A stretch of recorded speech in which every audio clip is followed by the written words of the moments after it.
Hello guys, আশা করি সবাই ভালো আছেন। তো আজকে আমরা আমাদের পিএইচডি টু এইচটিএমএল এর আরেকটা পর্ব দেখবো। সেটা হচ্ছে এখান থেকে আমরা যতটুকু কমপ্লিট করছিলাম, সেটা হচ্ছে এখানে আমরা ম্যাপ পর্যন্ত কমপ্লিট করছিলাম। এবং আজকে আমরা এখানে আমাদের ফুটার সেকশনটা কীভাবে কমপ্লিট করব সেটার এইচটিএমএল দিয়ে আগে আমরা মার্ক আপ করবো, দেন হচ্ছে সিএসএস অ্যাপ্লাই করবো এর উপরে। তো এর জন্যই আমরা আমাদের এডিটরে চলে যাচ্ছি। তো এই হচ্ছে আমাদের কি ইন্ডেক্স ডট এইচটিএমএল, তাই না? তো এখান থেকে আমি ফুটার স্টার্ট এবং ফুটার ইন্ট লিখে রাখছি কমেন্ট করে। এবং আমরা যদি আমাদের ব্রাউজারে চলে যাচ্ছি এবং এখান থেকে আমরা দেখতেছি যে আমরা এতটুকু কমপ্লিট করছিলাম। এই যে মেনু পর্যন্ত, মেনু না সরি, এখানে ম্যাপ পর্যন্ত কমপ্লিট করছি। তো যাই হোক, তো ফুটার সেকশন আমাদের কি কি আছে দেখতেছি যে এখানে কিছু লেখা আছে, আর আর এখানে কয়েকটা কি আইকন আছে, তাই না? এবং নিচেও কি আমাদের কিছু লেখা আছে। তো যাই হোক, এগুলো আমরা কমপ্লিট করবো ধাপে ধাপে। তো আমি শুরু করতেছি। যেহেতু আমাদের ফুটার সেকশন, তাই আমরা মানে একদম নিচের পার্ট, এই জন্য এটাকে কি ফুটারের মধ্যে রাখবো সবসময়। এভাবেই করতে হয় কাজগুলো। তো অ্যাট ফার্স্ট আমি কি করতেছি, এখান থেকে ফুটার নিচ্ছি। ওকে, ফুটার। তো ফুটারের মধ্যে এখন আমরা এখানে কি করব, যেহেতু আমাদের সব কিছু কি 80%-এর মধ্যে, তাই এখানে আমরা কি কন্টেনার ক্লাসটা ইউজ করব। ডিপ ক্লাস সমান সমান কি কন্টেইনার, কন্টেইনার। ওকে, তো এখানে আমাদের যেটা করতে হবে সেটা হচ্ছে আমরা এখান থেকে মনে আছে যে আমরা গ্রিড ডট সিএসএস দিছিলাম। তো গ্রিড ডট সিএসএস এটা যদি আমরা এখান থেকে যদি কোনো একটা ক্লাস অ্যাপ্লাই করি, ঠিক আছে, তাহলে সেই ক্লাসের উপর কি আমাদের মানে এক্সট্রা যে কাজগুলো, ঠিক আছে, সেটা আর করতে হবে না। লাইক এই যে আমরা যদি একটু উপরে লক্ষ্য করি যে এইখানে আমরা এই যে পার্টটা করছিলাম এখানে, তাই না? এই যে তিনটা ছবি যেখানে ছিল, ঠিক না, এখানে আমরা কি করছিলাম, ফ্লেক্স ইউজ করছিলাম, মনে আছে? তো এই যে ফ্লেক্স ইউজ করছি, তো এখানে আমাদের এক্সট্রা কিছু ইউজ করতে হবে না। জাস্ট এই যে যেহেতু দুইটা ভাগ, এখানে যেহেতু দুইটা ভাগ, এই যে একটা ভাগ আর হচ্ছে এই যে একটা ভাগ, তাই না? এই যে দুইটা ভাগ যেহেতু, তো এর জন্য কি আমাদের জাস্ট জাস্ট এই যে এখান থেকে স্পান অন অফ টু, ঠিক আছে, যে দুইটা পার্ট, তো span on of to use করলে কি আমাদের হয়ে যাবে। আবার যদি এখানে তিনটা থাকতো তাহলে স্পান অন অফ থ্রি, মানে তিনটা ভাগ যদি থাকতো, এই যে এই পিএইচডিটা ওপেন করতেছে, এখানে তিনটা ভাগ থাকতো। এই এক সাপোজ এখানে একটা, এখানে একটা, তারপর কি এখানে একটা, এখানে একটা, হ্যাঁ, তিনটা থাকলে তিনটা ইউজ করতাম আমরা। আর যদি চারটা থাকতো তাহলে কি that span on of four use করতাম। তো যেহেতু আমাদের দুইটা পার্ট আছে, এই জন্য কি আমাদের দুটো ইউজ করলে কি হয়ে যাবে, ঠিক আছে? তো যাই হোক, তো এখন আমি একটু লাইভ দেখাচ্ছি যে কিভাবে এটা করে মূলত। তো এখানে আমি ডিপ, ওকে, ক্লাস ইউজ করতেছি। ক্লাস ইউজ করার পর এখন সবসময় মনে রাখতে হবে যে যখন আমরা এই গ্রিডটা এরকম ইউজ করব, তখন আমাদের গ্রিডের যেটা মেইন একটা ক্লাস আছে, সেটা হচ্ছে এখান থেকে এই যে কল, ঠিক আছে, ডট কলটাকে আমাদের ইউজ করতে হবে। এরপরে আমাদের এই যে এটা ইউজ করতে হবে। তো আমি একটু দেখাচ্ছি যে কল, তারপর হচ্ছে কি ডট সরি স্পান, স্পান আমি একটু নিয়ে আসতেছি এখান থেকে অন অফ থ্রি, জাস্ট এই লেখাটাকে নিয়ে আসবো। Okay, sorry on of two, এই যে on of two, span on of টুটা এখান থেকে কপি করে নিয়ে আসতেছি, স্পান অন অফ টু। আচ্ছা, তো এর মধ্যে আমাদের কি করব, আমি যেহেতু এটা দুইটা ভাগ, তাই না, তো একটা ভাগ আমাদের কমপ্লিট হয়ে গেছে, অর্থাৎ একটা ভাগে আমাদের কতটুকু পেয়েছে দেখি, এই যে 49.2%। ওকে, তো একইভাবে কি আমাদের আরেকটা কাজ করতে হবে, সেটা হচ্ছে এইটার আমি একটু ডুপ্লিকেট করব, কপি করতেছি এবং এর নিচে কি পেস্ট করে দিচ্ছি, ঠিক আছে? ওকে, তো এখন এখানে দেখতেছি যে অ্যাবাউট লেখা, তারপর হচ্ছে অর কুইক টাস এটা লেখা। তো জাস্ট আমি কি করবো, এখানে ফার্স্ট একটা ইউএল নিব, ইউএল এর মধ্যে কি এলআই, তারপর কি এ, ঠিক আছে, এ। ওকে, তো এইটাকে আমি জাস্ট কি করবো, এটাকে কপি করব, যেহেতু তিনটা আছে, তো একটা দুইটা।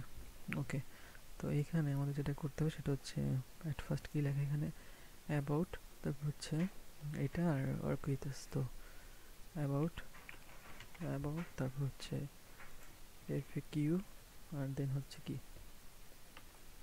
Work with us. তো আমি যদি রিফ্রেশ দিই তাহলে দেখবো কি আমার এটা কি চলে আসছে।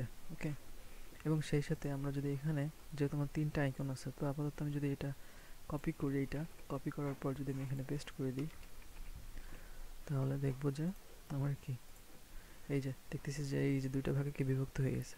ঠিক আছে, তো এই যে স্পান ইউজ করার কি এটাই হচ্ছে মজা grid.css থেকে। ওকে, তো আমাদের এক্সট্রাভাবে কি রেসপন্সিভ করতে হবে না। যদি আমি এখান থেকে একটু রেসপন্সিভ ট্রাই করি, এই যে আমাদের এক্সট্রা কি রেসপন্সিভ করতে হচ্ছে না। আমি যত উপরে ডিভাইসে যাই না কেন ইজিলি কি ও নিজে নিজে রেসপন্সিভ নিয়ে নেবে। এই যে রেসপন্সিভ অটোমেটিক নিয়ে নিচ্ছে। ঠিক আছে, আমাদের এক্সট্রা কিছু করতে হচ্ছে না। যাই হোক, রেসপন্সিভ নিয়ে আমরা পরে আলোচনা করব। তো ওকে, তো এখানে দেখতেছি আমরা 3টা আইকন। তো আইকনের মধ্যে কি কি, প্রথমটা একটা মেসেজ বক্স, তারপর হচ্ছে ফেসবুকের আইকন, এটা হচ্ছে টুইটার। ওকে, তো আমি এখান থেকে গুগলে যাচ্ছি। গুগলে যাওয়ার পরে এখানে আমি জাস্ট ফন্ট অসাম লিখে সার্চ করব। ফন্ট অসাম সার্চ করছি, এখান থেকে আমরা প্রথমটা ঢুকবো। দেন হচ্ছে এখান থেকে আইকন তো প্রথমে কি আমরা ফেসবুক সার্চ দিলে অটোমেটিক চলে আসবে ফেসবুক। এখান থেকে আমি এটা নিচ্ছি।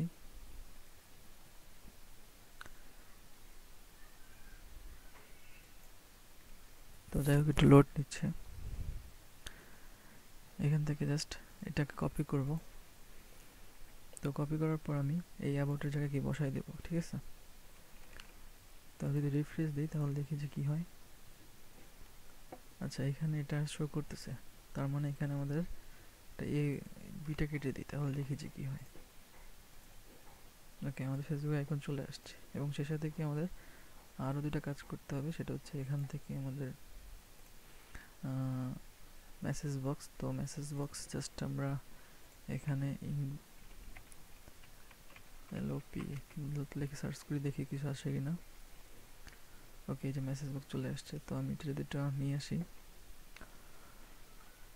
ওকে, তো এখান থেকে একই ওইতে আমি এটার উপর পেস্ট করে দিচ্ছি এফে এবং রিফ্রেশ দিই। এই যে মেসেজ বক্স চলে আসছে এবং আরেকটা কাজ করছে টুইটার। তো টুইটার কোডটা আমি জানি, জাস্ট আমি এখান থেকে এটা নিয়ে আসি। আপনারা সার্চ দেবেন এখান থেকে, সমস্যা নেই। তাহলে কি এফে এফে এফে টুইটার লিখে অটোমেটিক দিলেই চলে আসবে। তো আমি এখান থেকে এই যে এটা ট্রু ওটা কেটে দিচ্ছি। ঠিক আছে, যাই হোক, আমি যদি এখন রিফ্রেশ দিই তাহলে কি আমার দেখি একটু। তো এই যে চলে আসছে টুইটার। ওকে, তো আমাদের এইখানে কাজটা শেষ। এবং নিচে আমরা যদি দেখি তাহলে এইখানে আমাদের আরেকটা পিএইচডিতে যাই। এখান থেকে এই যে এই লেখাগুলো আছে। তো জাস্ট আমি একটা কাজ করবো, এটা আমি আরেকটা ক্লাসের মধ্যে নিব। তো আরেকটা ক্লাসের মধ্যে নেই, চলে গেছে এখান থেকে। তো জাস্ট আরেকটা ক্লাস ইউজ করবো, সেটা হচ্ছে ডিপ ক্লাস সমান সমান আমরা দিচ্ছি যে এখানে আমরা এখানে একটু যে grid.css এ যাই। যাওয়ার পরে এখানে 1 of 3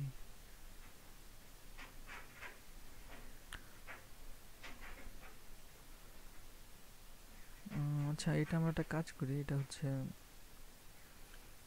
জাস্ট আমাদের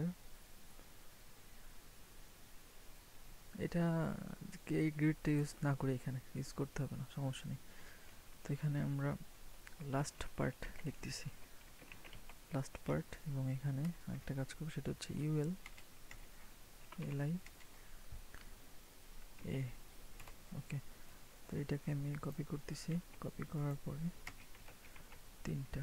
আচ্ছা, এখানে আমাদের প্রত্যেকটা এসে কি একটা হ্যাশ দিয়ে রাখতেছি। ঠিক আছে, একটা hash hash hash hash hash hash. তো এখানেও হ্যাশ দিয়ে রাখতেছি। তো এখানে privacy policy, terms and conditions and হচ্ছে কোম্পানি। এটা আমি লেখাটা নিয়ে আসতেছি, উঠে নিয়ে আসতেছি।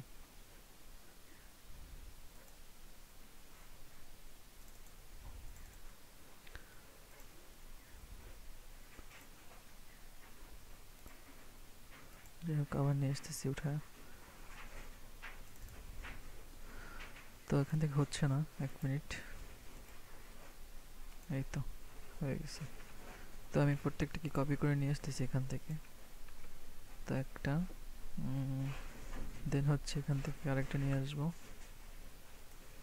2টা, এবং এখান থেকে এটাও নিয়ে আসতেছি, ঠিক আছে। এটাও আনতেছি এবং এখান থেকে আমি জাস্ট এই যে এটাকে কাট করে দেব, এখান থেকে কাট করে দিই, আর এবং এখান থেকে এটা কপি করে নিয়ে এসে ওখানে পেস্ট করে দিই। ওকে, তো আমরা যদি রিফ্রেশ দিই তাহলে দেখব কি আমার এখানে চলে আসছে, ঠিক আছে। তো মূলত এইটুকুই আজকে আমরা দেখব, আর আমরা পরবর্তীতে নেক্সট টিউটোরিয়ালে কীভাবে এটার উপর সিএসএস অ্যাপ্লাই করা হয় সেটাও দেখব। তো আজকে এই পর্যন্তই, সবাই ভালো থাকবেন, থ্যাংক ইউ।